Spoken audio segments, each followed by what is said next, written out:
Ni hao. Non. Privet non plus. Bonjour. Ah. Salut à tous, c'est avec le go de chez Galago Music. Ah, ça me fait plaisir de vous retrouver après 2 mois d'absence. Là, je craignais d'avoir oublié comment faire le début de mes vidéos.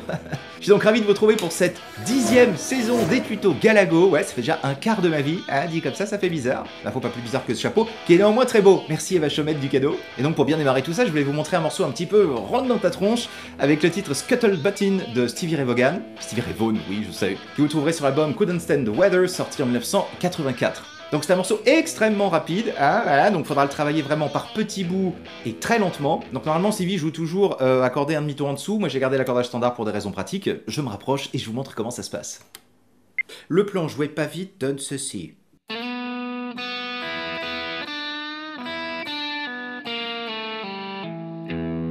Voilà. Alors comment faire? Vous vous placez ici en deuxième case de la corde de sol avec le majeur. Vous allez slider très rapidement de 2 à 4, d'accord. Ensuite, corde de si à vide, coup vers le bas. Ensuite, petit mi à vide, coup vers le haut. Et re si à vide, coup vers le bas. Du genre bas, bas, haut, bas. D'accord.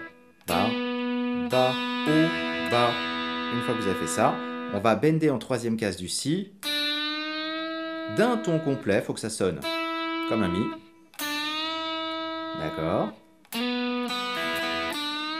Dès que vous avez fait ça, on va faire la fin du plan qui consiste en petit mi à vide, coup vers le haut, après troisième case du si, pull off, d'accord, 3-0, coup vers le bas,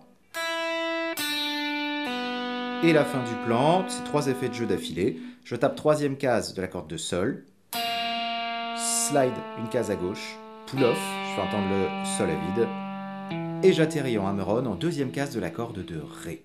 Alors, il me semble que Stevie, lui, doit, je pense, regratter la corde de ré. Moi, quand ça se joue très très vite, j'ai du mal. Donc, comme il y a de la saturation, si vous appuyez fort, la note, elle va sortir, il n'y a pas de problème. Donc.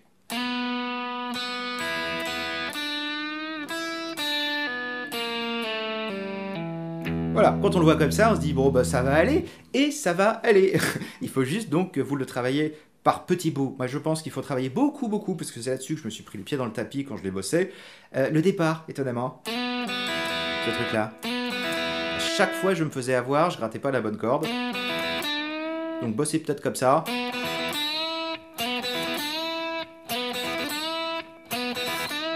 D'accord. Et une fois que vous commencez à être à l'aise, vous essayez de rajouter la suite. Et vous faites ça en boucle.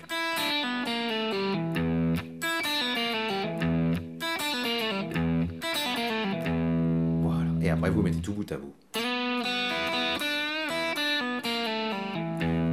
Voilà. Donc, quand on a joué ce gros mi, on est donc sur le premier temps de la mesure d'après. Et là, on va se trouver donc sur la partie des accords. Alors, je vous montre les 3 accords qui vont être utilisés. Comme ça, on aura tout fait. Dès que vous avez fait la fin du plan, ici, vous essayez de faire en sorte que le majeur vienne toucher la corde de La, voire l'écraser. Hein, on pourrait écraser vraiment ces 2 notes-là, 2 et 2, du La et du Ré avec le majeur, ça irait très bien. Ou alors, juste bloquer. Ensuite, index, première case de la corde de Sol. Et le petit doigt, 3-3, des 2 cordes aiguës. Voilà. Donc, Mi 7 dièse 9, hein, un accord hendrixien s'il en est. Le deuxième accord qu'on rencontrera, ce sera un La septième, tout à fait standard. Vous barrez ici en deuxième case, vous laissez bien le La vide. Et vous allez appuyer en troisième case du petit Mi avec le majeur ou l'annulaire. Moi, je prends l'annulaire. Voilà. Et le troisième accord, c'est un Si septième, dièse 9 à nouveau. On est vraiment sur un blues. Là, on a fait les degrés 1, 4 et 5. Hein, donc ça, c'est le 5e degré qui donne 2, 1, 2 des cordes de La, Ré, Sol. Et le petit doigt, troisième case du Si. Le petit Mi et le gros Mi sont bloqués. Voilà. Donc Mi 7, dièse 9. La 7. Si 7, dièse 9. Donc on est dans un blues en 12 mesures, donc on va être vraiment sur une structure que vous avez déjà dans l'oreille en fait. Donc il va juste falloir alterner le riff et un accord derrière. Donc sur chacun des accords, on va avoir une petite rythmique, c'est la dernière chose qu'il faut qu'on voit. Alors je vous refais le riff une fois et je vous montre justement la rythmique quand on est sur les accords.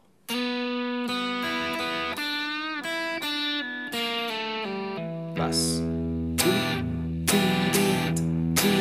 On a fait basse. One again. Basse. Alors je pique l'accord. comme vous pouvez le constater. Donc piquer, c'est quand je perds le poids des doigts. Donc je tape ma basse, je gratte l'accord, j'enlève le poids des doigts, je pique. Pique, après je remets le poids des doigts, je gratte une fois sans piquer, et une deuxième fois d'affilée en repiquant derrière. Pique, pique, pique. Voilà, avec ça vous avez toute une mesure d'accord. Pique, pique, pique. Ok, 3, 4, 1, 2, 3 et 4 et 1. 1, 2, 3 et 4 et 1. Voilà. Et du coup, on fera pareil quand on sera sur le La. Basse La, par contre. Basse, pique, pique, pique. Et puis pareil sur le Si septième, dièse 9. Basse, pique, pique, pique. Voilà. Alors, je vous fais tout depuis le début, avec la partoche en dessous, comme ça. Et puis voilà, vous saurez tout faire. 3, 4, 1.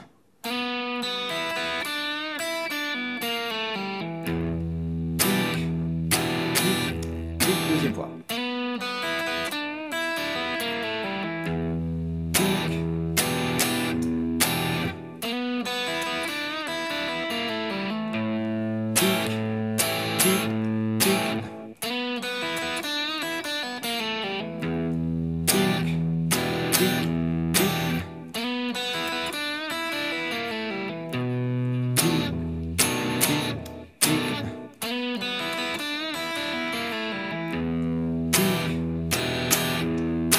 Et voilà, avec ça, vous savez faire tout ce qui est, en tous les cas, accompagnement. Je ne ferai pas les solos, je suis désolé. Ah, là, j'avais déjà pris mon temps pour arriver à faire ça correctement. J'espère que ça vous plaira. Ah, ça fait vacances, ce chapeau, j'aime bien. Et pas pratique, mais il est bien. Bon, écoutez, j'espère que ce tuto de rentrée vous a plu. Si c'est le cas, comme d'hab, vous laissez un petit pouce bleu, un abonnement, vous partagez ça à vos copains, tout ça. Et puis, donc, je vous donne rendez-vous la semaine prochaine pour reprendre à présent les tutos piano, évidemment. Et je ferai peut-être une vidéo pour vous en parler, mais je compte avoir quelques petits invités un peu top prestige cette année. Donc, je vous en reparlerai de toute façon en temps voulu. Voilà, en tous les cas, tout plein de bonnes choses à vous. Je vous souhaite le meilleur. Et puis, je vous donne rendez-vous très vite au détour d'un prochain tuto. À bientôt. Ciao.